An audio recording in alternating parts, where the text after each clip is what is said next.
पहुंचना ये देश के लिए गौरव की बात है जो इंदौर दे रहा है। शायद ही कोई संस्था देश में हो जो वैचारिक मसाल को जलाते हुए, सबको साथ में लेते हुए, विकास की बात करते हुए और विचारों के माध्यम से उस पथ पर चलते हुए 61 वर्ष पूरे कर रहा। इसका श्रेय आप सभी को जाता है जो आप यहाँ सभागार में उपस्थित है। आप सभी का बहुत बहुत स्वागत है। चंद मिनट में हमारे आज के मुख्य वक्ता यहाँ पर आएंगे। आज नियम की कुछ बात होगी, कानून की कुछ बात होगी और बहुत सारी अच्छी बातें होंगी। तो थोड़ी सी बात मैं भी आपसे निवेदन कर लूँ, जब आप लोग बैठें तो थोड़ा सा इस तरफ भी अगर आ जाए, यहाँ से बैठना शुरू करें या एक तरफ से, तो दूसरे व्यक्ति जब जाते हैं तो वो आपकी चरण सेवा नहीं करते हुए जाएंगे कि पैर दबते हुए चले जाते हैं एक किनारे बैठने से। और मोबाइल जो है वो कृपया अपना, जिन्होंने बंद नहीं किया वो कृपया बंद कर लें। देखिए, आज का वक्ता वो आज का वक्ता 38 साल का युवा, कितनी मैच्योरिटी हो सकती है, ये एक अपन ने अवसर का लाभ लिया है और उसका प्रतिफल हुआ है। पंडित जी, आप तो 59 से आ रहे हैं अभ्यास मंडल में। आज युवाओं की आप देखिए लाइन पीछे, आज हमारे युवा बच्चे खड़े हुए, सब हमारे युवा बच्चे ये सॉफ्टवेयर कंपनीज के आए हैं अलग अलग, और आज समूह में बैठे हैं और उनमें सुनने की क्षमता है कि वो युवा लोग एक साथ बैठे हैं। अपन किसी को नहीं बोल सकते वहाँ बैठ जाओ आप, पर युवाओं का ये अनुशासन की आप सब श्रोता बिरादरी की ओर से हम तारीफ करते हैं। बेटा बैठिए, एंजॉय करिए और आगे अभ्यास मंडल में जुड़िए। मैं अभ्यास मंडल की जानिब से तहे दिल से स्वागत कर रहा हूं और कुछ वक्त की ताख़ीर ज़रूर हुई है, मगर हमारे सम्मानीय वक्ता बस कुछ ही लम्हों के अंदर हमारे बीच आने वाले हैं और जिस चीज़ का आप इंतज़ार कर रहे हैं कि इंटरनेट और डेमोक्रेसी के ताल्लुक़ से उनके व्याख्यान को हम सुने, तो बस चंद लम्हों के अंदर हम इस वक्त हमारे वक्ता को जल्द ही सुनेंगे। अभ्यास मंडल पिछले ये इसका 61 यानी 61वां साल है। 2 साल कोरोना के छोड़ दिए जाएं तो सतत 60 साल से व्याख्यान माला का आयोजन अपना करते रहा है। इस व्याख्यान माला को अगर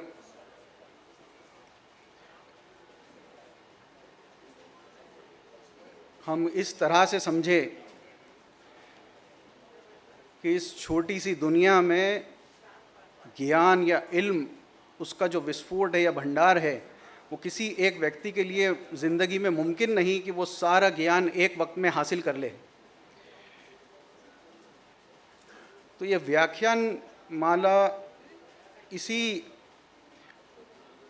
कड़ी का एक, जिसे कहना चाहिए कि ज्ञान का सार, यानी समुद्र को कूजे में समेटना और उस कूजे से उस ज्ञान के सार को अपने श्रोताओं तक पहुंचाने का एक माध्यम है। जिस नीयत से, जिस मन की भावना से ये व्याख्यान माला शुरू की गई थी, ये इंदौर की अपने लिए गौरव की बात है कि किस तरह से ज्ञान को फैलाया जाए, ज्ञान को बढ़ाया जाए, ज्ञान को बांटा जाए।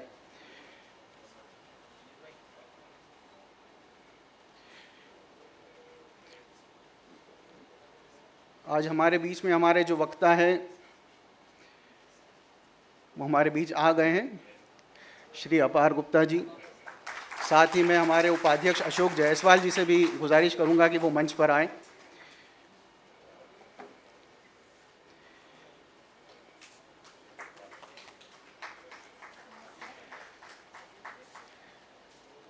और हमारे सम्माननीय अतिथि और उपाध्यक्ष जी और आप सबकी अनुमति से आज के कार्यक्रम की मैं विधिवत शुरुआत कर रहा हूं।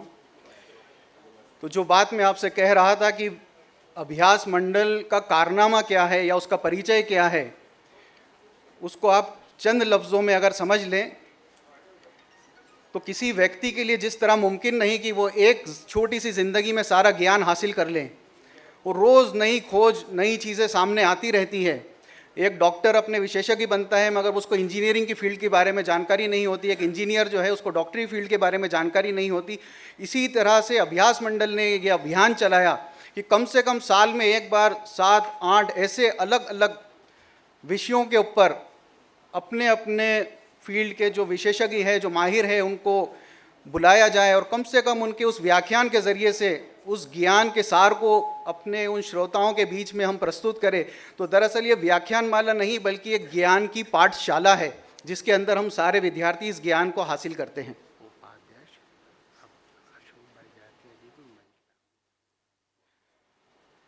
हमारे उपाध्यक्ष अशोक बड़जातिया जी से भी मैं गुजारिश करूंगा कि वो मंच पर आएं। तो ये अभ्यास मंडल का कारनामा है कि वो किस तरह से आपके सामने ज्ञान की पाठशाला और आप सब विद्यार्थियों के सामने की जो अपना वक्त निकाल कर आते हैं और इसके ज़रिए से जो ज्ञान हासिल करते हैं और इसी तरह से ज्ञान फैलता है। तो मैं अभ्यास मंडल के इस छोटे से परिचय के साथ ही हमारे अपने अभ्यास मंडल से जो वाबस्ता जो हमारे सदस्य हैं राजेंद्र बिल्लोरे जी, मिर्ज़ा हबीब बेग साहब और अभिनव धनोतकर जी, उनसे गुजारिश करूंगा कि वो हमारे अतिथियों का स्वागत करें, अतिथि का स्वागत करें। सूद की माला से जी।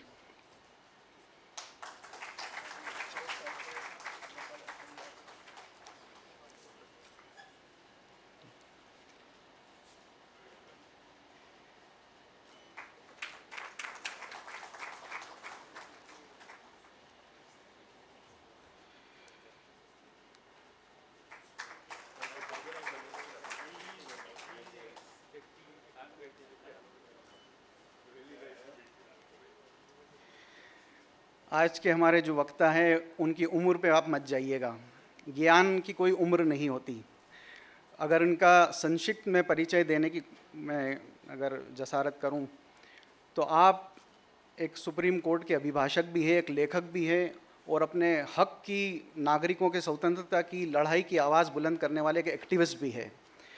आपने आपकी जो बुनियादी तालीम है उसका जो नुमायाँ चीज़ है उसमें यह है कि आपने कोलंबिया यूनिवर्सिटी के स्कूल ऑफ लॉ से आपने स्नातक पोस्ट ग्रेजुएशन करा है आपने। साथ ही 2014 के अंदर आपको फोर्ब्स इंडिया 30 के जो अंडर 30 की लिस्ट में आपका नाम शामिल होना एक अपने आप में गौरव की बात है। और उससे बड़ी बात आपका यह था कि 2019 के अंदर आपको अशोका फेलोशिप भी आपको प्रदान की गई। हमने इसी मंच से आज से 3 सत्र पहले ब्रजेश राजपूत जी को सुना था कि किस तरह से उन्होंने कहा था कि फेसबुक और ट्विटर कैसे आपके डाटा को कलेक्ट करते हैं और इससे वो लोग अपनी कमाई करते हैं। नागरिक स्वतंत्रता के हनन के ऊपर आपने काफ़ी महत्वपूर्ण मुद्दों के ऊपर आपने सुप्रीम कोर्ट में भी वाद लगा रखे हैं, तो ये भी आपका अपूर्व गुप्ता जी का कारनामा है। साथ ही आपने नेट न्यूट्रलिटी और डाटा प्रोटेक्शन के सिलसिले के अंदर सेव द इंटरनेट और नेट प्रोटेक्शन का जो अभियान है उसके अंदर ना सिर्फ आपकी सहभागिता है बल्कि आप खुद इसके को फाउंडर यानी सह संस्थापक भी है। Disclosure of data on the surveillance in India की एक पिटीशन के अंदर आपने जो है होम मिनिस्ट्री के अगेंस्ट में आपने जो है वाद दायर कर रखा है। डीएनए नील के मामले में जो संसदीय और पेगासस के मामले में जो जांच आयोग है उसके समक्ष भी आपने अपना पक्ष बहुत मजबूती से रखा है।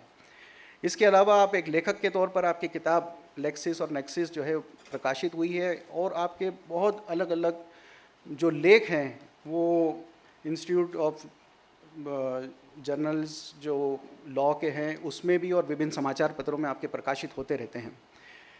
आज आपसे बातचीत के अंदर जो मेन आपका जो टॉपिक है इंटरनेट और डेमोक्रेसी, उसके अंदर आप चूँकि एक इंटरनेट फ्रीडम फाउंडेशन के ये मेन एग्जीक्यूटिव डायरेक्टर है और उस मामले की बस एक संक्षिप्त की एक चीज़ रखकर मैं उनसे दावत दूंगा कि वो आए और अपनी बात कहे कि किस तरह से सोशल मीडिया में फेसबुक, ट्विटर या जो बड़ी ये सारी कंपनियां हैं उन लोगों ने हमारी अपनी ना सिर्फ निजी ज़िंदगी के ऊपर अपनी निगाहें लगा रखी बल्कि इससे ज़्यादा बड़ी बात यह है कि वो ये कंट्रोल करती है कि वो आपको क्या दिखाना चाहती है और क्या नहीं दिखाना चाहती।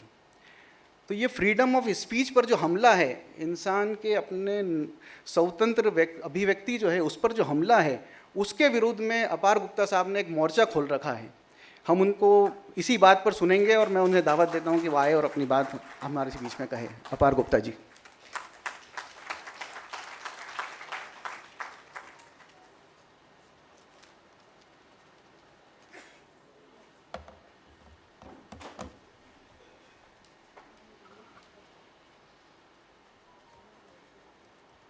बुलाया, अपने बीच में मुझे शामिल किया।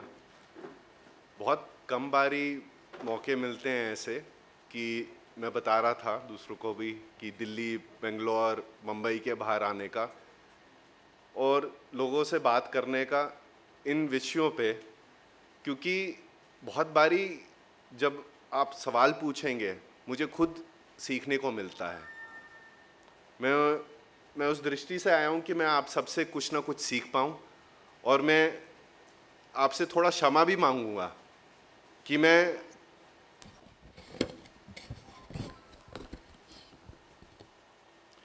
कि मैंने जो आज ये लेक्चर लिखा है मैंने वो अंग्रेजी में लिखा है, पर मैं उसे तोड़ तोड़ के हिंदी में भी थोड़ा समझाऊंगा, क्योंकि ज़्यादातर जो वकालत हो रही है वो अंग्रेजी में ही हो रही है और मुझे हिंदी सीखने में थोड़ा समय लगेगा। सबसे पहले मैं आप सबसे यही पूछना चाहता हूँ, कुछ साल हुए हैं पर कोविड के पीछे सोचना थोड़ा ज़रूरी है। 2 साल ही हुए हैं कोविड को, उससे पहले सोचिए इंटरनेट आपकी ज़िंदगी में कब आया सबसे पहले। अगर अभी तक नहीं आया तो बहुत अच्छी बात है, पर आ चुका है मुझे लग रहा है। किसी न किसी तरीके से हम सबकी ज़िंदगी में इंटरनेट आज की डेट पे आ गया है, पर ज़्यादा समय नहीं हुआ है उसे आए हुए, क्योंकि मुझे खुद याद है कि 10-15 साल पहले की बात है, वाईफाई नाम की चीज़ तो होती ही नहीं थी और इंटरनेट कनेक्शन हमारे घर लगने में 1 से 2 महीने लग जाते थे। राशन में मिलता था डेटा। हम 100 MB के हज़ारों रुपए देते थे और वो टेलीफोन बिल के साथ जुड़ के आते थे। जितना आप इस्तेमाल करेंगे उतना आपको पैसा देना पड़ेगा। पर आज की डेट पे अगर आप चिप्स खरीदते हैं उसके साथ आपको 5 GB फ्री डेटा मिलता है। सच बोल रहा हूं, अगर आप रफल्स लेस खरीदेंगे आपको 5 GB डेटा मिलता है, वाउचर मिलता है, कोड मिलता है। और यही सारा जो प्रोग्रेस हुई है, डिजिटाइजेशन हुई है इंडिया में, वो telecom regulatory authority of India के आंकड़े बताता है। आज की डेट पे दिल्ली जैसी नगरी में हर एक व्यक्ति के लिए 2 इंटरनेट कनेक्शन है, सबसे ज्यादा देश में। दूसरी नगरियों में कम है, गांव में तो और भी कम है, पर ज्यादातर टेलीफोन कनेक्शन तो सबके पास पहुंच ही गए हैं, ज्यादातर मोबाइल के थ्रू। 84% टेली डेंसिटी बताते हैं टेलीफोन कनेक्शन की, based on number of people against number of connections.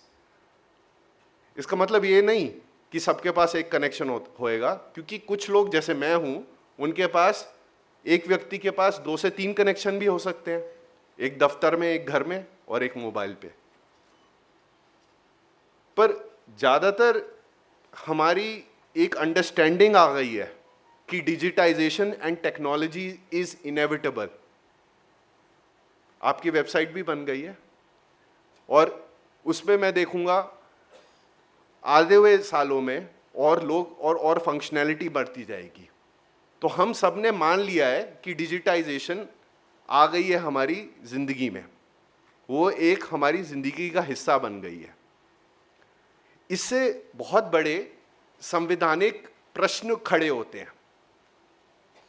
एक हमारा freedom of speech and expression का प्रश्न है, कहाँ तक हम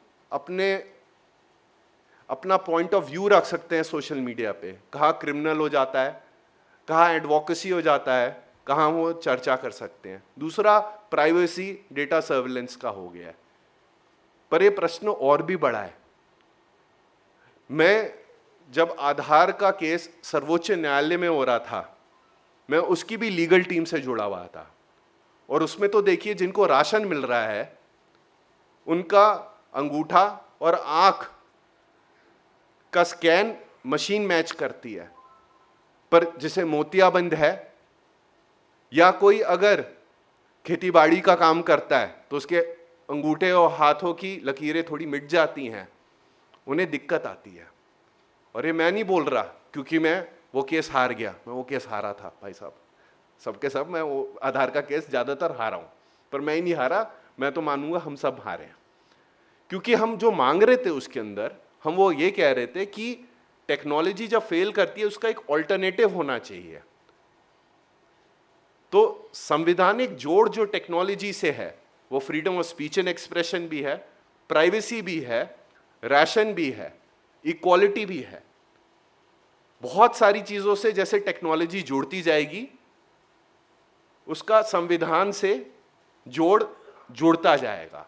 और इस पे मैं आज बात कर सकता हूं कि टेक्नोलॉजी कितनी हमारी जिंदगी में बाधाएं डाल रहा है, कितना हमें समाज को संकट दे रहा है, पर मैं उस पर बात नहीं करना चाहता, क्योंकि वो तो आप सब जानते हैं, वो तो आप सब देख रहे हैं।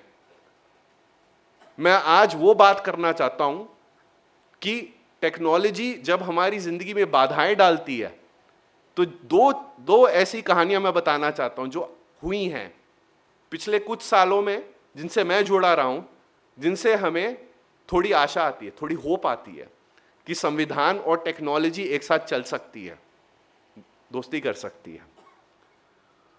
तो सबसे पहली कहानी है section 66A information technology act की। सेक्शन 66A एक ऐसी कानून की धारा है जिससे लोगों को जेल भेजा जा सकता है अगर वो कुछ सोशल मीडिया पे डालें। तो ये कैसे लगता है? अगस्त 2012 में जगदीश पाटिल नाम का एक युवक है, वैलेंटाइंस डे आता है, वो किसी से मतलब किसी को पसंद करता है, वो एक केक शॉप पे जाता है, पेस्ट्री शॉप पे जाता है, हलवाई की दुकान, और उधर उस दुकान का नाम है रिबन्स एंड बलून्स, जो उल्हासनगर महाराष्ट्र में है। वो केक पेस्ट्री शॉप बोलती है आप हमें इंटरनेट से कोई भी पिक्चर डाउनलोड करके दे दीजिए, हम वो केक पे छाप देंगे। ये 2012 की बात है, तो तब ये थोड़ी अच्छी बात लगती होगी कि केक पे किसी का आप चेहरा छाप के दे दें उन्हें। तो जगदीश जी युवक हैं, इंटरनेट से एक फोटो डाउनलोड करते हैं, पड़ोस में कोई रहती है लड़की, केक पे छपवा देते हैं, उसके घर भिजवा देते हैं। उनके माता पिता कोई अच्छा नहीं लगता, उस लड़की के माता पिता कोई अच्छा नहीं लगता, और वो पुलिस स्टेशन जाके एक क्रिमिनल कंप्लेंट डाल देते हैं और सेक्शन 66 से केस लग जाता है जगदीश पाटिल पे। उसी समय, उसी दौरान महाराष्ट्र में पालघर में एक फेसबुक पोस्ट लगाती हैं, इनका नाम है शाहीन ढांडा। वो लगाती हैं क्योंकि एक दिन पहले बाल ठाकरे जी का निधन हुआ है, और वो कहती है great man live and die every day, why should the entire state shut down, मतलब अनऑफिशियल बंद हो जाता है। उस पे जाके उनके एक मित्र है रेणु श्रीनिवासन, वो जाके फेसबुक आप इस्तेमाल करते हैं? आप में से कितने करते हैं? फेसबुक भी पुराना हो गया भाई साहब, फेसबुक नहीं इस्तेमाल करते लोग। आपने टिकटॉक सुना होगा, टिकटॉक भी पुराना हो गया है, वो बैन हो गया है। पर वापस जा रहा हूं इस बात पे, तो लाइक करती हैं उधर जाके वो स्टेटस। अब 2012 की बात है, लोगों को पता भी नहीं था लाइक क्या होता है क्या नहीं होता। पर बाल ठाकरे जी की पार्टी से, शिवसेना से एक एक्टिविस्ट को वो फेसबुक पोस्ट अच्छा नहीं लगता, और वो जाके उसके अगेंस्ट पुलिस स्टेशन में एक क्रिमिनल कंप्लेंट डाल देते हैं। दोनों लड़कियों पे स्कूल जाती हैं, सेक्शन 66 से लग जाता है। अब आप कह रहे होंगे केक पे किसी का चेहरा छाप देना और फेसबुक पे पोस्ट डाल देना, उस दोनों से एक ही सेक्शन कैसे लग जाता है? मतलब कानून में कोई स्पष्टता होनी चाहिए ना। अगर कोई आपको कानूनी तरीके से बोले आप ये नहीं कर सकते, तो आपको ये भी बताएगा वो क्या है। If you do not have proper notice of what is legal and illegal, you will not have prior knowledge, and without prior knowledge each and every act which you do will be potentially illegal. पर ये दो case अकेले नहीं हैं, और भी case थे। एक कलकत्ता में प्रोफेसर थे रिटायर्ड, उन्होंने एक सत्यजीत रे की मूवी से, सोनार केला से एक चित्र भेज दिया, एक कार्टून भेज दी ममता बनर्जी के ऊपर अपने रेजिडेंट वेलफेयर एसोसिएशन में। जैसे आजकल हम व्हाट्सएप से भेजते हैं ना, उन्होंने ईमेल फॉरवर्ड कर दी, उन पे लग गया केस।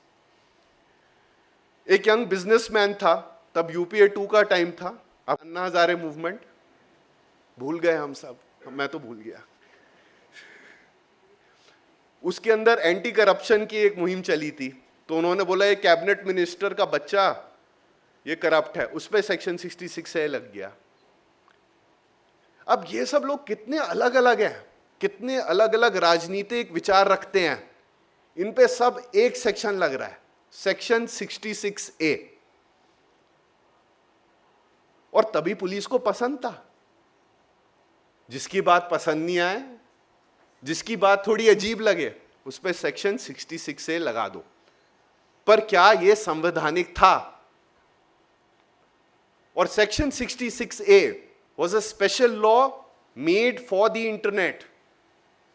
और अभी भी आप अगर देखें, दो जैसे राष्ट्रद्रोह सेडिशन का केस जो चल रहा है, उस पे एक बयान आया है, ब्रिंग बैक सेक्शन 66 से।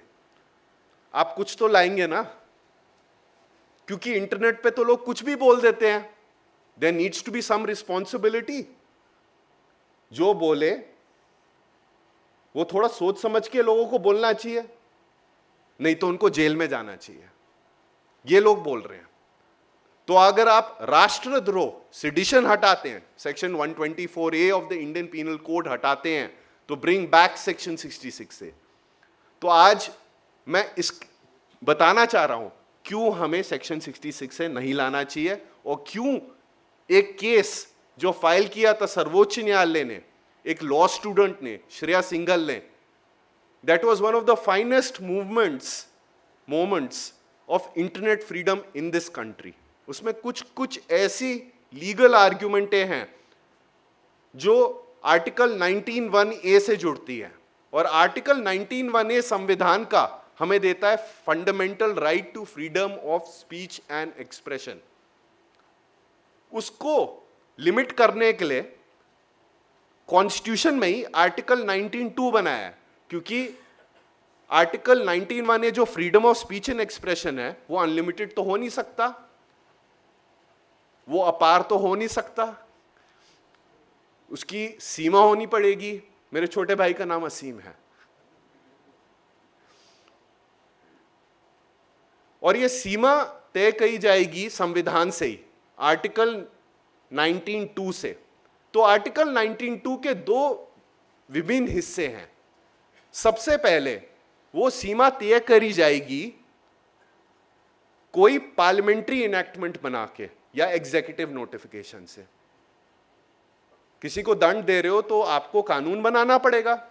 और दूसरा आर्टिकल 19(2) बोलता है वो कानून किन विषयों पे आप बना सकते हैं, the subject criteria, that includes defamation, मानहानि, public order, morality and decency. और ये दोनों टेंशंस जो हैं, freedom of speech and expression और रीजनेबल रिस्ट्रिक्शंस जो आर्टिकल 19(2) में है, वो श्रेया सिंघल में तय करी गई। जब आईटी एक्ट शुरू में बनाया गया था, वो इसके लिए बनाया गया था कि हम जो इंटरनेट पे कोई भी कॉन्ट्रैक्ट करते हैं, जब आई एग्री दबाते हैं, तो उसका कोई लीगल सेंटिटी हो, मतलब कानूनी तरीके से माना जाए। वो एक कॉमर्स के लिए एक लॉ चाहिए था, तो इंफॉर्मेशन टेक्नोलॉजी एक्ट बनाया जा रहा था। और सेक्शन 66A जब 2000 में इंफॉर्मेशन टेक्नोलॉजी एक्ट बनाया गया, तब था ही नहीं। उसमें थी कुछ ऑफेंसेस, पर सेक्शन 66A नहीं था। वो 2008 में आया। और क्यों आया? कुछ तो हुआ होगा ना। ये इसके लिए आया क्योंकि हमने दो चीजें देखने को मिली। मैंने इसमें लिखा है, this was partly in response to moral panic, जो इंडियन वैल्यूज बोलते हैं, जो सोशल अनार्की बोलते हैं, हो रही थी इंटरनेट की वजह से। तो लोगों को लगा कि एक ऐसा कानून आना चाहिए कि अगर कुछ हमें लगे कि वो भारतीय सभ्यता के अनुसार नहीं है, हम दूसरे पे क्रिमिनल केस कर सकते हैं। पर आपने 4-5 केस तो देख लिया अभी जो बताया मैंने आपको। दूसरी चीज थी इसमें कि लॉ जो बनाया जा रहा था वो इसके लिए बनाया जा रहा था, जैसे आज की डेट पे आपको बहुत सारे एसएमएस और व्हाट्सएप आते हैं ये खरीद लो, ये कार्ड ले लो, इंश्योरेंस रिन्यू कर लो। उस टाइम पे लोगों को वैसे ईमेल आ रहे थे जिनको स्पैम ईमेल्स कहा जाता था। लोगों को इतने स्पैम ईमेल आते थे वो असली ईमेल भी नहीं अपनी पढ़ पाते थे। और आज की डेट पे यही प्रॉब्लम आपके व्हाट्सएप पे हो गई है, नहीं हो गई है? हो गई है ना। तो इसमें यह सोचा हमारे विधायकों ने कि इस पे एक कानून बनाया जाए, क्योंकि 8 साल में, जब इंफॉर्मेशन टेक्नोलॉजी एक्ट 2000 में बना था, 8 साल में टेक्नोलॉजी बहुत आगे बढ़ गई, समाज बदल गया और स्पैम ईमेल सबको आने लगी। तो इस पे एक कानून बनाते हैं। और जब ये प्रपोजल डिस्कस हो रहा था मुंबई में, नवंबर 2008 में हमला हुआ और इससे सारा जो प्रपोजल था, ये सेक्शन 66A का एक नेशनल सिक्योरिटी लॉ की तरीके का बन गया। चिदम्बरम जी ने प्रस्ताव रखा संसद में, उसमें बहस भी नहीं हुई और करीबन 24 लेजिस्लेटिव प्रपोजल बिना डिस्कशन के पास हो गए। बोला गया हमें ये सब चीजें चाहिए अभी भारत को सिक्योर रखने के लिए। और इसी के बाद कुछ साल बाद हमने देखा पालघर में 2 यंग चिल्ड्रन के साथ क्या हुआ। जैसे ये हुआ, क्योंकि करीबन 2008 और जब तक ये सारे इंसिडेंट्स लाइट पे आए, मुझ जैसे लीगल कमेंटेटर्स बहुत सारे लोगों ने बोला ये कानून हमें गलत लग रहा है, इसका दुरुपयोग होगा, the law will be defined by it's abuse. और यही होने लगा। जब तक हम जैसे लोग बोलते हैं तब तक कोई मानता नहीं है, जब तक खुद होता नहीं है, जब तक मीडिया नहीं दिखाती। तो मीडिया दिखाने लग गई, ये न्यूज़ चलाने लग गई। अगर आप अभी भी वापस जाके देखें, घर जाके देखें, यूट्यूब में डालें सेक्शन 66A, आपको बहुत कवरेज मिलेगी। और जब ये कवरेज होने लगी तो एक लॉ स्टूडेंट श्रेया सिंघल ने एक पिटिशन डाला। उन्होंने कहा कि सेक्शन 66 इज वेग, it lacks the specificity necessary whenever a speaker's fundamental right to freedom of speech and expression has to be abridged by legislation। मेरे को याद है जब ये केस सर्वोच्च न्यायालय में डाला, आप बोल रहे हैं I am young, I actually believe when this case was filed I was actually young, that was in I think 2012। And back then the chief justice of India, जब वो केस डाला, अब न्यूज रिपोर्ट्स भी देख सकते हैं, मेरे को याद है अभी तक, उन्होंने बोला we were wondering why no one had approached the court. Supreme court suo motu case कर सकता है, पर वो बहुत बारी चाहता है कि नागरिक उसके पास आए और बताएं कि ये जो कानून है ये गलत है, ये गैर संवैधानिक है। और उन्होंने एकदम से इस पे नोटिस इशू कर दिया। ये केस चलता रहा, करीबन 2.5 years चला और फाइनल आर्ग्यूमेंट्स हुई रोहिंटन नारिमन और जस्टिस चलमेश्वर की बेंच के सामने। और अगर आप देखें ये केस जो है वो आया, जो कानून आया और जो केस चला वो यूपीए 2 की सरकार जब थी तब चला, पर उसकी फाइनल आर्ग्यूमेंट्स जब हुई जब मोदी की पहली सरकार आई थी, तो उसके एडिशनल सॉलिसिटर, मैं चाहता हूं ये सब चीजें हम समझें, क्योंकि मैं एक राजनीतिक टिप्पणी नहीं कर रहा। I am saying certain impulses of the state drive across political parties in a non partisan manner, and that is our also experience. देखिए म्युनिसिपैलिटी में, पुलिस फोर्स में, अगर हम इलेक्शन में किसी को, जनरल इलेक्शन, स्टेट इलेक्शन में किसी को वोट देते, कम से कम मैं दिल्ली से बोल रहा हूं, ज्यादा फर्क नहीं लगता। होता है फर्क, पर ज्यादा नहीं लगता, क्योंकि स्टेट एपरेटस की सर्टन फंडामेंटल इंपल्सेस होती हैं। वो एक नजरिए से हमें एज सिटीजन्स देखता है। तो श्रेया सिंघल जजमेंट में जब कोर्ट देखने लगा सेक्शन 66 से, उसने बोला कि ये बहुत ज्यादा वेग लॉ है, और उन्होंने बोला our freedom of speech and expression allows discussion advocacy but not incitement to an offence. मतलब हम बातचीत भी कर सकते हैं, हम एडवोकेसी भी कर सकते हैं, जैसे मैं अभी कर रहा हूं, पर हम किसी को उत्तेजित नहीं कर सकते कि वो कोई इलीगल काम करे। और इसमें उन्हें समझाने के लिए कि उत्तेजित किसी को कितना करना या कितना कम करना चाहिए, उन्होंने एक केस साइट किया, S Rangarajan versus P Jagjivan Ram. They said there should be proximity, आप जो बोले और दूसरा जो करे उसके बीच में एक बंधन होना चाहिए, दिखना चाहिए। ये नहीं कि बहुत रिमोट है, आपने कुछ कभी बोला और 10 साल बाद किसी ने कुछ जाके कर दिया। But this quote is beautiful, so I will say it. They said that the language used towards incitement should be like a spark to a powder keg. मतलब आप चिंगारी मारेंगे बारूद पे, that is what it should be. पर section 66 से did not have that level of proximity.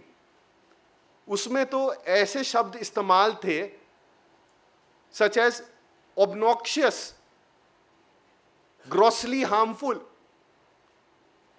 अब ये शब्द सेक्शन 66 में डिफाइन नहीं थे, तो कोई भी पुलिस अफसर के पास जो भी कंप्लेंट आती थी वो कहता था ये तो ग्रॉसली ऑफेंसिव है। तो क्रिमिनल केस बढ़ते गए बढ़ते गए बढ़ते गए। पर सरकार ने क्या बोला कोर्ट में? सरकार ने बोला, तुषार मेहता जी ने बोला कि इंटरनेट पे ऐसा माध्यम है कि पहली बारी भारतीय जनता को एक ऐसा मौका मिला है कि वो बहुत सारे लोगों को without geographical limit, with speed and intensity, they can make any speech. आप कुछ भी बोल सकते हैं, कहीं भी बोल सकते हैं, और एकदम से फैल जाएगी वो आग। तो उन्होंने कहा कि जो संवैधानिक सारी रीजनेबल रिस्ट्रिक्शंस है आर्टिकल 19(2) की, वो रिलैक्स करी जाए। वो कह रहे इंटरनेट के लिए रिलैक्स करिए आप। इंटरनेट टीवी नहीं है, इंटरनेट पेपर नहीं है, इंटरनेट है। और इसमें नारिमन जी ने बोला कि section 66A needs to be gauged by, of course the medium, internet अलग है टीवी से, वो तो हमें देखना चाहिए, but the argument that it allows a wider range of circulation of information or its greater impact cannot restrict the content of the right, nor can it justify its denial. The virtues of the electronic media cannot become its enemies. इसका मतलब ये है, क्योंकि अगर हम internet से ज़्यादा आसानी से कुछ बोल पाएं, इसका मतलब ये नहीं कि वो एक गलत चीज़ है। और उन्होंने सेक्शन 66A को स्ट्राइक डाउन कर दिया। ये 2015 में हुआ, और ये जजमेंट जब आई तब मुझे भी याद है, हमने सोचा कि इंटरनेट फ्रीडम एक अच्छा दौर होगा। आप खुद सोचिए 2015 में हम इंटरनेट को क्या सोच रहे थे? ये सारे जो संकट आज देख रहे हैं नहीं थे ना।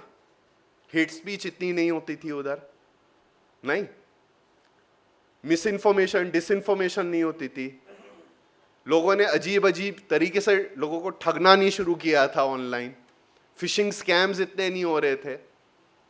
उस समय पे लोगों को लग रहा था internet is a force for good. अगर आप जाके भी देखें, मार्क जकरबर्ग और ये सारे जो टेक बिलियनर्स हैं, उनको मैगजीन के कवर पे अच्छी तरह से रखा जा रहा था। ये समाज को अच्छी तरह जगह ले जा रहे हैं। They are going to leapfrog, going to actually help us do things we have not been able to do till now. पर इसमें दिक्कत ये आई कि श्रेया सिंघल जजमेंट जो थी वो उस समय के लिए सही थी, पर तब भी श्रेया सिंघल जजमेंट से सेक्शन 66A के केस खत्म नहीं हुए। उसके बाद भी नेशनल क्राइम रिकॉर्ड्स ब्यूरो का अगले साल का crime in India report release हुआ, जिसमें बताया कि अरे 2015-16 में सुप्रीम कोर्ट ने इसे अनकॉन्स्टिट्यूशनल, अनसंवैधानिक बोला, जिसका मतलब सारे केस बंद हो जाने चाहिए, खत्म हो जाने चाहिए जो थे अदालतों में 66A के। दूसरी धाराओं पे जो हैं, अगर उसमें दूसरी धाराएं भी डली हुई हैं, मतलब सेक्शंस ऑफ लॉ है, वो कंटिन्यू करेंगे, पर 66A विल एंड। और दूसरा, नए केस तो आप कर ही नहीं सकते क्योंकि वो कानूनी बचा। पर नेशनल क्राइम रिकॉर्ड्स ब्यूरो ने बताया अपनी क्राइम इन इंडिया रिपोर्ट में 2015 से 16 की करीबन 5000 फ्रेश केसेस वर रजिस्टर्ड। उसके बाद अखबारों ने छाप दिया और नेशनल क्राइम रिकॉर्ड्स ने एक क्लैरिफिकेशन इशू करी, हमारा डेटा गलत था, हमारी खुद की रिपोर्ट ही गलत थी। तो देखिए, मेरी वकालत तो खत्म हो गई थी 2015 में, केस जीत गया ना मैं। पर क्या मैं केस जीता, या क्या भारतीय समाज वो केस जीता जब तक 66A के केस बंद नहीं हुए? असली जीत तो वो है। तो मैंने अपने एक मित्र और एक प्रोफेशनल कॉलीग अभिनव शेखरी के साथ एक पेपर लिखा, section 66A and legal zombies. जो इधर यंग लोग हैं, अगर उन्होंने ज़ॉम्बी मूवी देखी है, मतलब जो मुर्दा लाश होती है फिर भी चलती रहती है और किसी ना किसी पे झपट्टा मार देती है, वो भी एक मुर्दा लाश बन जाती है, ठीक है? तो मैंने कहा section 66A is a legal zombie, मर के भी जीवित और दूसरों का खून भी पी रही है। तो हमने सिर्फ लीगल डेटाबेसेस से देखा, जैसे इंडियन कानून, मनुपत्रा, SCC, और केस बाय केस मिलते गए, हाईकोर्ट के लेवल पे मिल रहे थे। उसके बाद एक डेटा प्लेटफॉर्म बनाया, सिविक डेटा लैब्स के थ्रू डिस्ट्रिक्ट कोर्टों से हमने डेटा लिया। पुलिस की FIR डेटा तो ले नहीं सकते, और उसमें भी सिर्फ 11 स्टेटों का लिया। फिर से सुप्रीम कोर्ट गए, चिट्ठियां लिखी होम मिनिस्ट्री को कि आप क्लैरिफिकेशन इशू करिए, एडवाइजरी इशू करिए। पर इसमें दिक्कत क्या थी? दिक्कत यह थी कि कोर्ट ने स्ट्राइक डाउन कर दिया, पर वकीलों और पुलिस थानों में जो किताब जाती है इंफॉर्मेशन टेक्नोलॉजी एक्ट की, उसमें फिर भी सेक्शन 66A पब्लिश्ड होता है। एक नीचे फुटनोट पतला सा डाल देते हैं कि this section has been struck down, India code वाले। अब वो फुटनोट कौन पढ़ेगा भाई साहब? और इससे आप सोचिए, श्रेया सिंघल जिसपे इतने वकीलों ने काम किया, जस्टिस नारीमन ने केस सुना, इतने रिसोर्सेस लगे, वो सर्वोच्च न्यायालय का जजमेंट का हनन तो है ही नहीं। अब सोचिए, पुलिस वाले का समय भी लग रहा है। किससे लग रहा है? आपकी जेब से लग रहा है। कोर्ट का समय लग रहा है, कहां से लग रहा है? आपकी जेब से लग रहा है। और अगर आप पे केस है तो आपकी भी जेब से लग रहा है, पर आपका सोशल स्टिग्मा भी तो अटैच्ड है। अब सोचिए, वो 4 लोग जिनका मैंने बताया था, वो कलकत्ता का प्रोफेसर जिसने केक पे किसी का चेहरा छाप दिया था, शाहीन ढांडा का केस, या किसी ने बोल दिया था, किसी और MP विधायक जो एक मंत्री का बेटा था, कि आप भ्रष्टाचार करते हैं। उन 4 का सोचिए। तो थोड़ा खट्टा मीठा है ना? अब मैं दूसरी स्टोरी पे आऊंगा।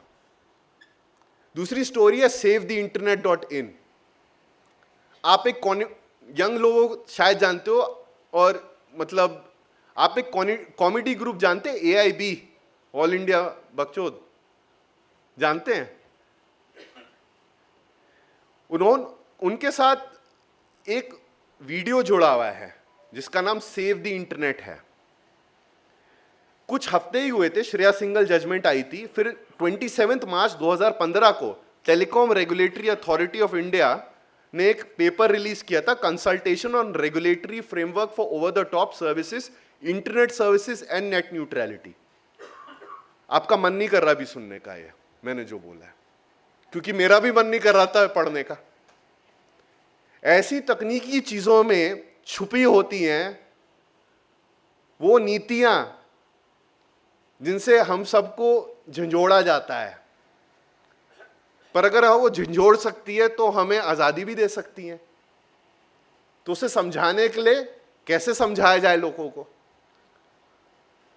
तो भारत के बाहर जब इस विषय पे, नेट न्यूट्रलिटी पे बात हुई, तो उनका एक कॉमेडियन है जॉन ऑलिवर, उसने 10 मिनट का एक वीडियो बनाया था, यूट्यूब पे लगाया था, और उसने कहा था कि फेडरल कम्युनिकेशंस कमीशन को आप ईमेलें भेजिए, क्योंकि वो जन सुनवाई कर रहे हैं, वो ईमेल के थ्रू जन सुनवाई कर रहे हैं, आप ईमेल भेजिए। तो लोगों ने ईमेल भेजी। तो मैंने और कुछ दोस्तों ने, हम ट्विटर पे स्क्रीनशॉट डाल रहे थे कितना बुरा हो जाएगा भारत के साथ अगर ये नेट न्यूट्रलिटी की नीति सही तरीके से नहीं लगी।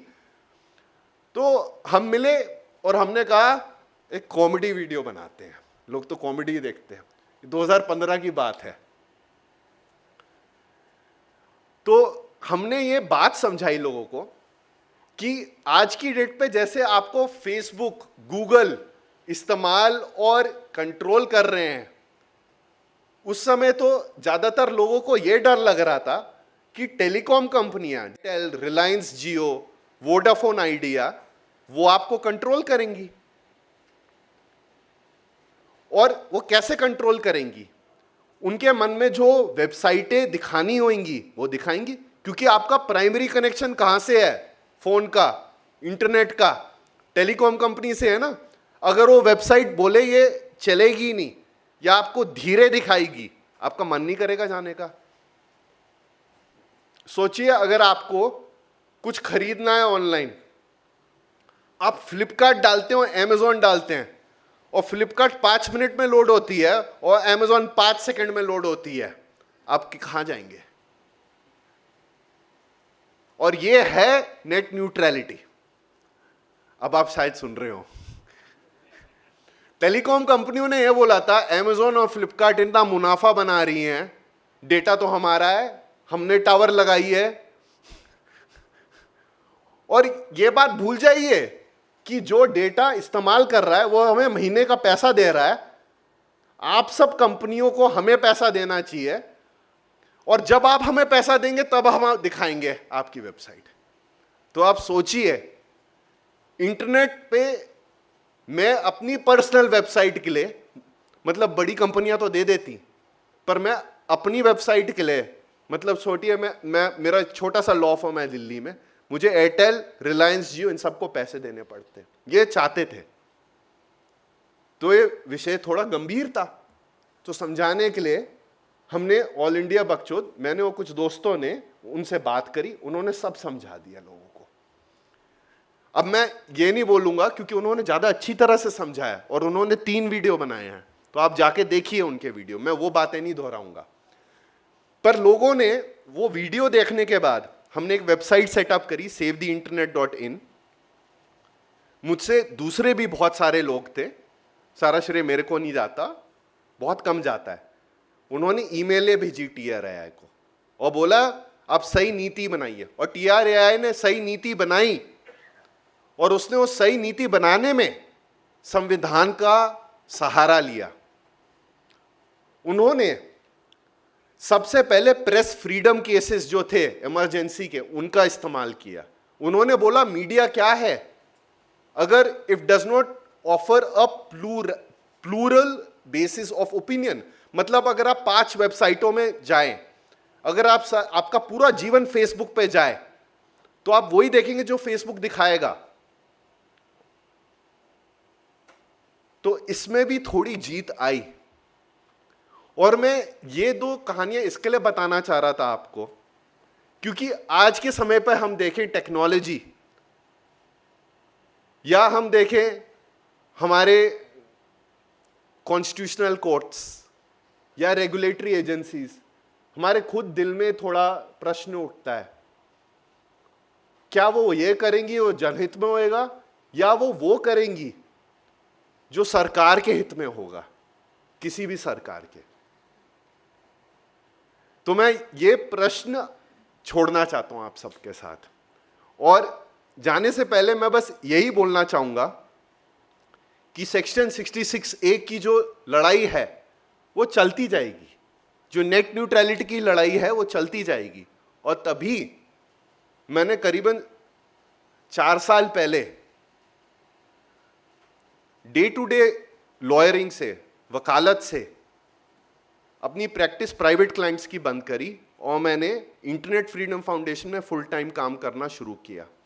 अभी हम काम ऐसे करते हैं, हम कोर्ट में तो केस दूसरों के फाइल करते ही हैं फ्री में, हम विधायकों से भी बात करते हैं, रेगुलेटरी बॉडीज में भी काम करते हैं, पर हम वो सब जनता को समझाते हैं सोशल मीडिया के द्वारा, उनके साथ कॉल्स करके, वीडियो बना के, क्योंकि हमने यही पाया है, हमने यही समझा है कि ये सब संवैधानिक बातें जो हैं वो हमें लोगों के बीच में रखनी पड़ेंगी, नहीं तो आप कोर्ट में नहीं जीत सकते और संसद में तो कभी नहीं जीत सकते। तो मेरे लिए, मैं मानूंगा 1 दशक या 2 दशक बाद एक बहुत बड़ी चीज होगी अगर एक भारतीय बोल पाए कि आपको अगर 10 चीजें देखनी है किसी प्रतिनिधि में, जब वो कोई भी इलेक्शन लड़ रहे हैं, तो बोले मुझे प्राइवेसी और fundamental right to freedom of speech and expression भी चाहिए। Finally I just like to say in English, victories are not without pauses, conditionalities and setbacks. हम सिकंदर नहीं है, और शायद सिकंदर भी सिकंदर नहीं था, हारते भी हैं, पीछे भी हटते हैं। There is not one clear line. Today the challenges posed by technology are visible in information privacy, labor protection, gig work, जो लड़के ऐप डाल रहे हैं, कैसे काम कर रहे हैं सोचिए खुद, the rights of minorities and women. Such issues are illustrative of a larger trend in which public institutions have an opportunity to build on legal doctrine of the past. मतलब पहले की केस आगे ला सकते हैं वो टेक्नोलॉजी के साथ। हमारा कॉन्स्टिट्यूशनल फ्रेमवर्क जो है, संवैधानिक फ्रेमवर्क जो है, वो उसके लिए प्रोवाइड करता है।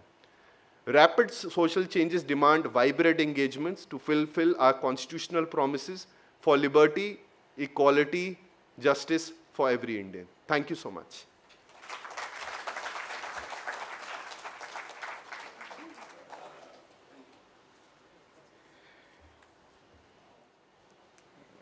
जो बात अपार गुप्ता जी ने हमारे बीच कही है, उसको अगर बहुत कम शब्दों में व्यक्त किया जाए तो वो ये कह सकते हैं कि वाकिफ़ कहाँ ज़माना हमारी उड़ान से, वो और लोग थे जो हार गए आसमान से। वाकई इंटरनेट की दुनिया इतनी असीमित दुनिया, मतलब जिसकी कोई पैमाना ऐसा नहीं है कि जिससे आप वो कर सके। हाल ये हो गया है कि एक इंसान को स्वयं अगर अपना रहस्य खुद का तलाश करना हो तो सिर्फ उसे ही तन्हाई की ज़रूरत है, वरना हर चीज़ इंटरनेट के ऊपर अवेलेबल है। तो उसी बात के जो अच्छे और बुरे पहलू और कानूनी पहलुओं के अंदर किस तरह से एक आम नागरिक के अधिकार और उसकी लड़ाई वो लड़ रहे हैं, उसका उन्होंने एक छोटा सा एक झलक हमारे सामने रखा। और मैं समझता हूँ कि कुछ बातें इसमें जो यंग जनरेशन के जो लोग हैं उन्होंने इसमें ज़रूर से हासिल की होगी, ताकि वो उनकी अपनी लड़ाई के अंदर अपार गुप्ता जी के आगे की लड़ाई में वो ज़रूर उनका साथ देंगे। मैं स्मृति चिन्ह देने के लिए हमारे बीच में हमारे वरिष्ठ BL पावेचा साहब, जो वरिष्ठ सीनियर एडवोकेट है MP हाई कोर्ट के, मैं उनसे गुजारिश करूंगा कि वो हमारे अतिथि का अभ्यास मंडल की तरफ से स्मृति चिन्ह प्रदान करें।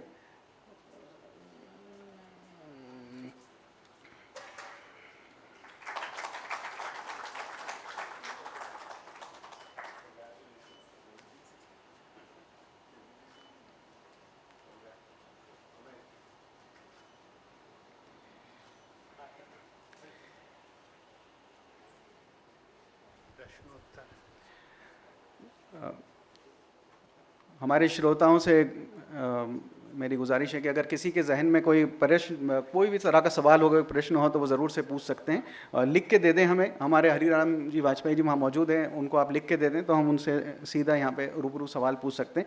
जब तक हमारे बीच में एक सवाल है कि क्या भारत में इंटरनेट से डेमोक्रेसी को खतरा है, अपार गुप्ता जी से मैं पूछ रहा हूँ कि क्या भारत में इंटरनेट से डेमोक्रेसी को खतरा है?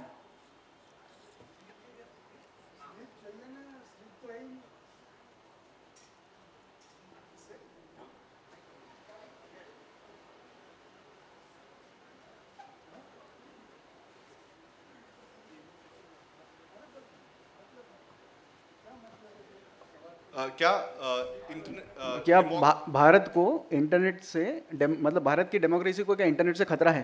भारत को ही नहीं, पूरे विश्व में ये देखा जा रहा है कि इंटरनेट के द्वारा, मैं कहूँगा सोशल मीडिया के द्वारा, डिजिटाइजेशन के द्वारा जो पावर सेंट्रलाइजेशन होती है वो किसी भी डेमोक्रेसी को अंडरमाइन करती है। सबसे पहले मैं ये जानना चाहूँगा, आप डेमोक्रेसी से क्या समझते हैं? क्या आप ये समझते हैं डेमोक्रेसी ये होती है कि आप जाके अपना वोट डाल पाएं, या आप ये सोचते हैं democracy is a much more conceptual, fuller, richer value, जैसे हमारे संविधान में लिखी गई है, जिसमें आपको political participation, economic and social participation का पूरा अवसर मिलता है? तो internet is a medium which is right now fundamentally based on certain economic models. लोग कैसे पैसे बनाएं, और वो पैसे जैसे बना रहे हैं वो सही नहीं है। सोशल मीडिया का economic model is of a ad company. वो चाहती है आप ज़्यादा से ज़्यादा टाइम अपने फ़ोन पे रहें। आपको क्यों ऐसा लगता है कि आपका आधा घंटा निकल गया स्क्रॉल में? क्योंकि बहुत वरिष्ठ इंजीनियर जो हैं, जिनको बहुत अच्छी सैलरी मिलती है, उन्होंने एक टेस्ट किया है बार बार देख के कि आप ज़्यादा से ज़्यादा अपना समय कैसे लगाएं उसमें। That is why technology is addictive, but it is addictive for a reason. So when you spend more time online, it gets to know more about you and your habits. आपको क्या अच्छा लग रहा है? आप जानते हैं, अगर आप फॉन्ट पे अगर आप सिलेक्ट भी करते हैं पढ़ते हुए, वो भी पता लग जाता है स्मार्टफोन पे। तो अब तभी आपको लगता है कभी कभी, मैं तो इसके बारे में बात कर रहा था, मुझे ऐड कैसे दिखा दिया, है ना? होता है ना, अजीब लगता है, पर समझ भी नहीं आता कैसे पता लगा। मेरी बातें तो नहीं सुन रहे थे, वो बातें कभी कभी सुनते हैं, कभी कभी नहीं सुनते, पर ज्यादातर वो आपको ऐड देते हैं। तो आपको और समय रखेंगे, आपको अच्छी तरह जानेंगे, और फिर आपको बताएंगे आपको क्या खरीदना चाहिए। पर वो ऐड जूते के भी हो सकते हैं, पॉलिटिकल पार्टी के भी हो सकते हैं। तो इसमें मैं एक बड़ा प्रश्न चिन्ह डालता हूं। हम टेक्नोलॉजी को तो बोलते हैं कि वो it may be a threat to democracy, but a larger threat to democracy may be the corporatisation of the political party, it may be electoral bonds. अब जब पॉलिटिकल पार्टी लोकतंत्र के बेसिस पे नहीं चलेगी, पब्लिक सपोर्ट के basis पे नहीं चलेगी, but will run also on the basis of how much money it can gather, that is how it will then use technology. So it's not a unitary problem, और ये global trend है। Technology, like anything, is a form of industrialization which is happening today. Sir, इस सवाल को return में नहीं दिया जा सकता। My small difficulty is this: besides the surface web or the deep web, which can be commonly accessible by passwords and all that, there is a third part of this internet, that is dark web actually, which was not known commonly. And the Pegasus or the WikiLeaks or the Bitcoin dealings in huge amount, they are the byproducts of this dark web. So this is a bigger threat to the democratic systems of not only in India, but world over. Your comment, please. Sir, each of these subjects is a different subject by itself. One is cryptocurrency, etc., etc. There are different elements to it. I will say a much more visible force towards undermining democratic participation quite often is surveillance technologies, which is now becoming a very integral part of city structures, smart cities by itself. We invite CCTV coverage in most of our societies due to very practical benefits. Okay? It gives documentation, police can investigate quicker. Those are the claims. It makes people feel safer. And it has an overwhelming amount of public support. People themselves say install a CCTV. Okay? However, a lot of these CCTVs which are installed, if they are installed like they are installed in Delhi, will also give CCTV feeds to market associations, resident welfare associations, without any data protection law. Now, we also need to consider it from the perspective of people, for instance, who are delivery boys and maybe sitting in a park. मतलब अगर कोई भी हम मतलब exit और entry permit का system बन जाता है सीसीटीवी से भी. दूसरी चीज है, आपको लगता है इससे मिसबिहेवियर नहीं होता औरतों के साथ, मिसबिहेवियर थोड़ा चेंज हो जाता है. और एम्पेरिकल स्टडियों ने ये दिखाया है कि सिटी आर्किटेक्चर में अगर आप अच्छी तरह लाइटें लगा दें तो आपको शायद सीसीटीवी भी नहीं चाहिए. तो हम जो ये निगरानी का सिस्टम रख रहे हैं कि सब सारे समय पे निगरानी में रहेंगे, मुझे लगता है उससे भी लोकतंत्र को ज़्यादा खतरा है. क्योंकि सरकार से ही खतरा नहीं होता लोकतंत्र को, एक दूसरे से भी होता है ना. तो at least those are my views. I know all of them will not be very agreeable, मतलब बहुत सारी चीज़ें आपको सही नहीं लगेंगी, पर और इंगेज करिए. I also like to hear your views about things. Section 66A के बारे में कहिए कि मतलब वो since this section is gone, तो इसके बाद जो अब दूसरी चीज़ें जो आई है उसके मतलब समवन इज आस्क्ड कि what's are your recommendation about it. Yes.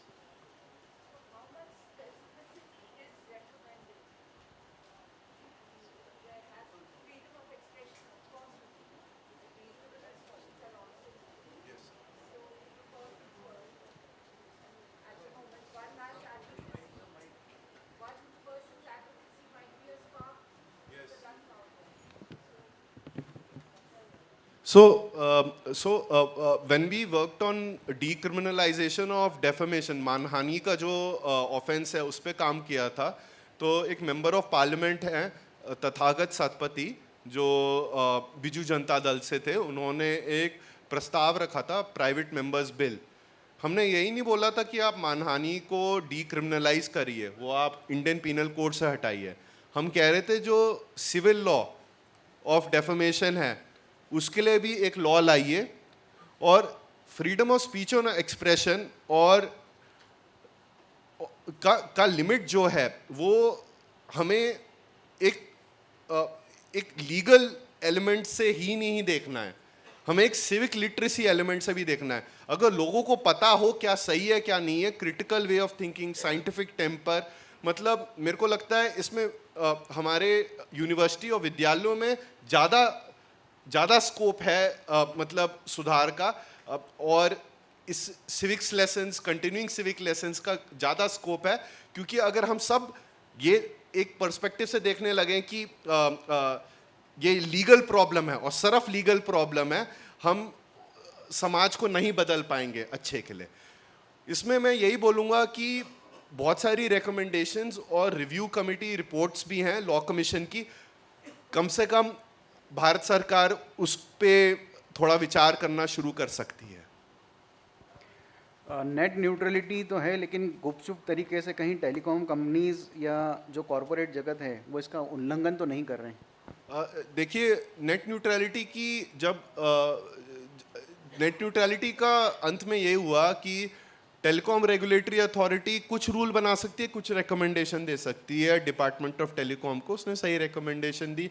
Department of telecom को समय लगा, पर उन्होंने जो सारी निजी कंपनियां होती हैं उनका कॉन्ट्रैक्ट होता है उनके साथ डिपार्टमेंट ऑफ, उसको बोलते हैं यूनिफाइड एक्सेस सर्विस लाइसेंस, उसको अमेंड करके सही करके डाल दिया उन्होंने.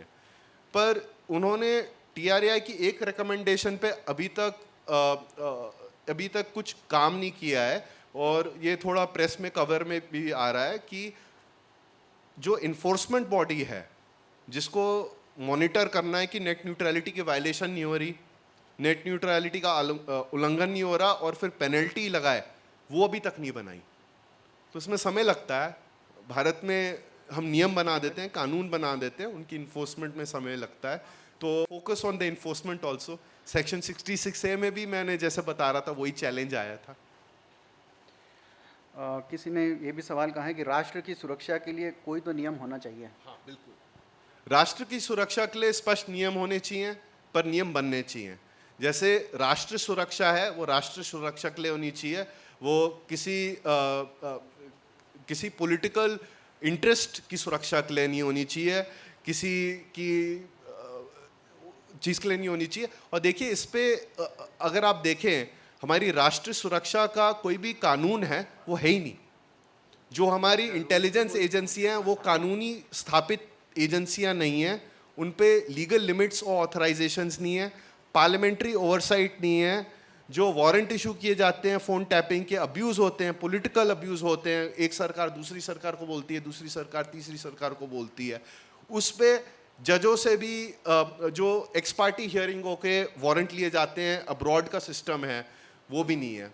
सो हम सबको ये करना पड़ेगा, क्योंकि राष्ट्रीय सुरक्षा में तो हम सब पूरी तरह मतलब एकजुट होते हैं, पर राष्ट्रीय सुरक्षा को बहुत बड़ी चोट लगती है जब ये सारी तकनीकी चीज़ें यूज़ होती हैं सुप्रीम कोर्ट जजों पे, इलेक्शन कमिश्नर पे, ऑपोजिशन लीडर्स पे, अपने खुद के मंत्रियों पे, उनके सर्वेंट्स पे, क्या कहते हैं प्रशांत किशोर पे। तो मतलब बहुत बड़े प्रश्न उठ जाते हैं ना। ऐसे ही चीज़ों को, ऐसी टेक्नोलॉजीज़ का यूज़ ओवरसाइट सिस्टम्स के साथ होना चाहिए। किसी ने पूछा है कि जस्टिस जे.एस. वर्मा के बारे में बताइए। मैं जस्टिस जे.एस. वर्मा के बारे में बहुत कम जानता हूँ। मैं यही जानता हूँ कि उन्होंने एक रिपोर्ट लिखी थी और that was after the unfortunate gang rape in Delhi which led to the Criminal Laws Amendment Act. I did not have a regular interaction with him. I have only read his judgments and his work, and that too post his retirement. So I have very little to contribute. And बस last question I am taking because उनकी आज flight है रात की। मैं एक पूछ लेता हूँ, फिर आप एक बार पूछ लीजिएगा कि इंटरनेट और डेमोक्रेसी के बीच में, दोनों में आपस में what is exactly the relation between both of them? Internet और डेमोक्रेसी के बीच में रिलेशनशिप इज़ मल्टीफेरियस, मतलब अलग अलग तरीके से जुड़ी हुई है। इनफैक्ट एक तो तरीका ये जोड़ा जा रहा है, आप बोल रहे हैं ऑनलाइन वोटिंग भी शुरू करने वाले हैं, है ना। तो उसमें भी तो आपको सोचना पड़ेगा कि कौन वोट कर सकता है, कौन नहीं वोट कर सकता, कैसे वोट कर सकता है, कैसे नहीं वोट कर सकता, कितने लोगों के पास स्मार्टफोन है, कितने के पास नहीं है, कैसे गिने जाएंगे, सिस्टम कितना सिक्योर है, वोट काउंटिंग जो हो रही है और रजिस्ट्रेशन जो हो रही है उसमें सीक्रेसी ऑफ द बैलेट कैसे मेंटेन किया जाएगा, और भी विभिन्न तरीकों से जुड़ा हुआ है। इलेक्शन कमीशन ने पिछली बारी इस पे देखा है फ्रॉम अ मीडिया पर्सपेक्टिव कि hate speech, no silence rule, responsibilities of social media platform.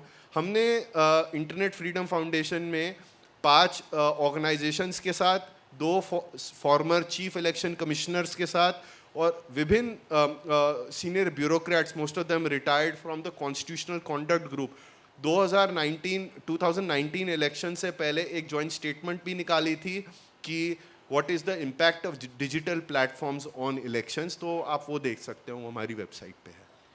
आप कुछ पूछ रहे थे? जनहित ज़्यादा इम्पोर्टेंट है कि आमदनी सरकार के लिए? जनहित ज़्यादा इम्पोर्टेंट है कि आमदनी सरकार के लिए? केस द केस ऑफ शराब।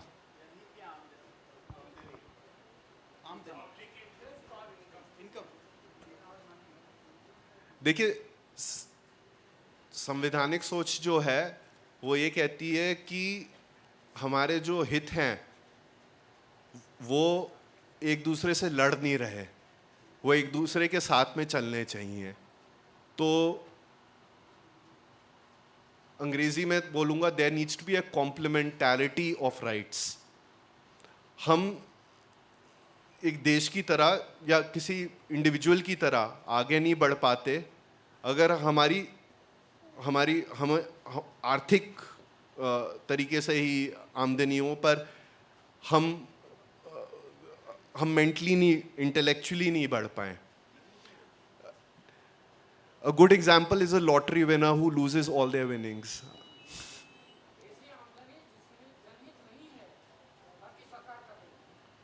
वो तो दिख रहा है, पर उसके लिए हमें ये प्रयत्न करना पड़ेगा कि इधर और भी युवा आए, युवा जुड़े, और उसके लिए स्मार्टफोन नीचे रखना पड़ेगा लोगों को। और आज की अच्छी हमारे बेटा, the way for internet and democracy to go hand in hand is for you to go back and talk to 5 of your friends about the lecture today and make them interested in this issue. The first step towards any kind of constitutional harmony with technology is for people, especially young people like you. You're very important to understand it.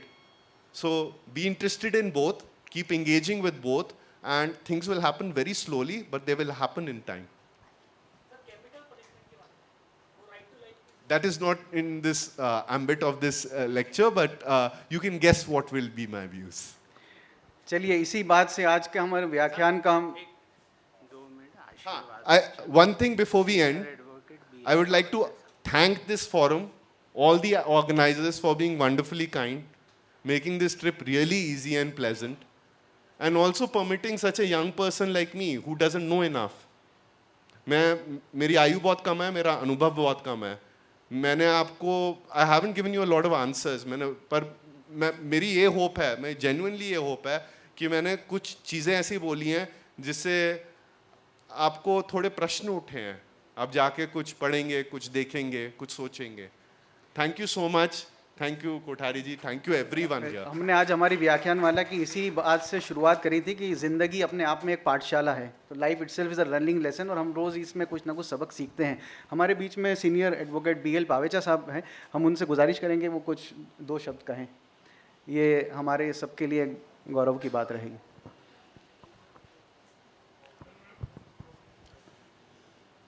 मित्रों, आप सब लोग बड़ी संख्या में जुटकर यहाँ आए, ये आपकी जागरूकता का द्योतक है. इनसे जो प्रश्न पूछे गए वक्ता से, उसमें से 2 प्रश्नों के उत्तर मैं देना चाहूँगा. एक प्रश्न तो आपने ये पूछा था कि क्या इंटरनेट डेमोक्रेसी का शत्रु है या डेमोक्रेसी या प्रजातंत्र के लिए इंटरनेट खतरा है. उसका उत्तर मैं ये देना चाहता हूँ कि प्रजातंत्र के लिए खतरा इंटरनेट या और किसी विधा से नहीं है. नागरिकों की में अगर जागरूकता का अभाव है तो वो सबसे बड़ा खतरा इंटरनेट कोई खतरा नहीं है. आप डेमोक्रेसी को जीवित रखने के लिए एक उदाहरण देखिए कि एक ब्लैक आदमी को पुलिस वालों ने गला घोंट के मारा तो पूरा देश सड़कों पे आ गया था.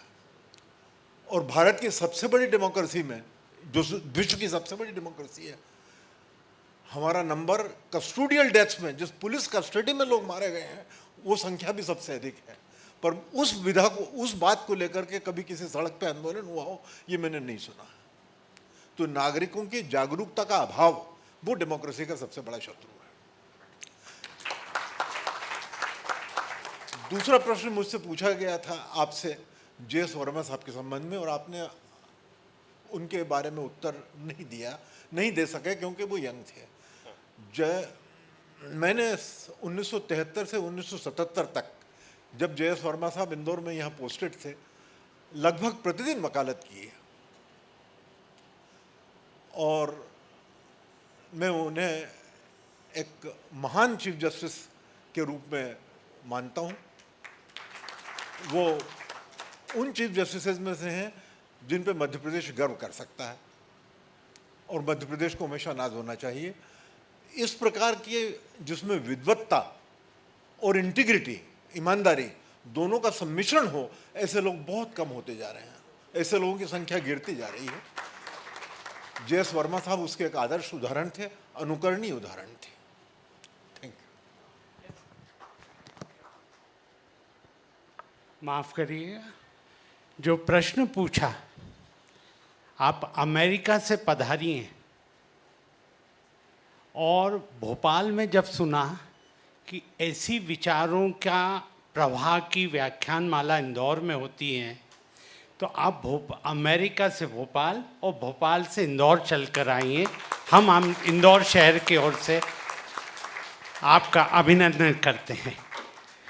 साथ ही मैं हमारे कोठारी जी से कहूँगा कि जो आज हमारे बड़ी तादाद में युवा वर्ग के लोग इसमें शामिल हुए, उनके लिए भी जो है उत्साहवर्धक कुछ बात ज़रूर कहें, या हम सब उनको अपनी तरफ से, अभ्यास मंडल की तरफ से हम उनका उत्साहवर्धन करते हैं और हम उनसे गुजारिश करते हैं कि वो ज़रूर हमारे श्रोता लगातार बने रहे. तो ये हम सब के लिए और इस शहर और इस मुल्क के लिए भी इतनी ही ज़रूरत है कि युवा वर्ग के अंदर भी ज्ञान की ऐसी ही पिपासा आना चाहिए, और वो लगातार ये लर्निंग लेसन ऑफ लाइफ जो हमें अपार गुप्ता जी ने कहा कि मैं खुद एक सीख ही रहा हूँ, तो हमें सीखने का ये एक मंच अभ्यास मंडल देता लेता है, इसका वो फ़ायदा लेते रहे। हमारे अशोक बड़जात्या साहब के प्रयास से आज युवाओं का जो अपार यहाँ मजमा यहाँ आकर्षित हुआ है।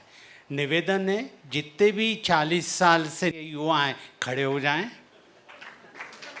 बच्चे आप भी बेटा, हाँ इधर आओ, जल्दी आओ।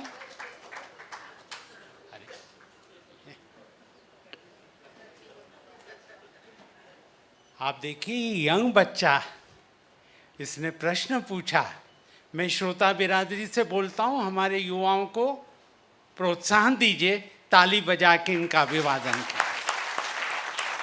शब्बीर भाई बीच में बोलने के लिए मैं माफ़ी चाहता हूँ, आप आगे बढ़। अब हम समाप्ति की तरफ हैं हमारे व्याख्यान के। कल जल विशेषज्ञ उमाशंकर पांडे जी का व्याख्यान होगा, इस बात का भी आप लोग संज्ञान लें। और मैं हमारे उपाध्यक्ष अशोक वाजपेयी जी से गुजारिश करूंगा कि वहाँ आएँ आभार प्रदर्शन के लिए, और इसके बाद राष्ट्रगान होगा और ये व्याख्यान हम समाप्त करेंगे।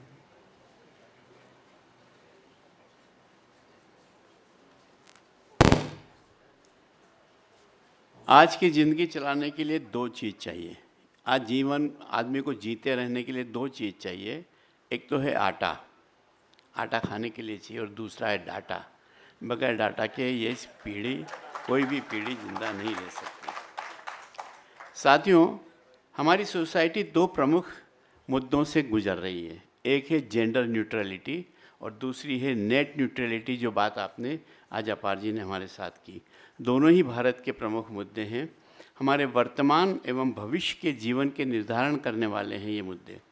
चूँकि उनका पॉलिटिकली कोई महत्व नहीं है, अतः सरकार एवं मीडिया में इसका जिक्र कम ही होता है कि कितना हमारे लिए इम्पॉर्टेंट है जेंडर न्यूट्रलिटी। नेट न्यूट्रलिटी आपने सुना है। नेट ऐसे समय में गुप्ता जी द्वारा जब नेट न्यूट्रलिटी के बारे में कम चर्चा होती है, तब अपार गुप्ता जी ने नेट न्यूट्रलिटी के गंभीर विषय को चुना, उस पर ही कार्य करने का निर्णय लिया। ये भारतीय समाज के लिए बहुत ही राहत एवं सुकून प्रदान करने वाला है। आई अगेन थैंक यू अपार जी फॉर चूजिंग दिस फील्ड। इस दौर में एक और बात जो प्रमुख है आज की समाज व्यवस्था के लिए, वह है नेट नॉनसेंस। इंटरनेट के साथ नॉनसेंस को भी जोड़ा जाना चाहिए। आज कई नवोदित पिताओं को आप गर्व से 56 इंच का सीना फुलाकर कहते हुए पाएंगे, मेरा बेटा अभी 3 वर्ष का ही है, परंतु पूरा गेम्स डाउनलोड कर लेता है, मोबाइल चलाता है और मम्मी को फ़ोन भी लगा लेता है। और ज़्यादा मैं नहीं कहना चाहता कि क्या क्या कर लेता है, क्योंकि आपको भी शायद बुरा लगेगा। बच्चों का बचपन छीनने वाला है यह इंटरनेट नॉनसेंस। हम गलियों में कूचों में खेला करते थे अपार जी, पत्ती से अंटियों से, परंतु ये बेचारे आज के बच्चे एसी के कमरे में बैठकर गेम्स खेल रहे हैं। आपका फाउंडेशन यह काम भी हाथ में ले तो हमें बहुत प्रसन्नता होगी। अंत में इंटरनेट न्यूट्रलिटी वाले भारत का जय हो, भारत की जय हो।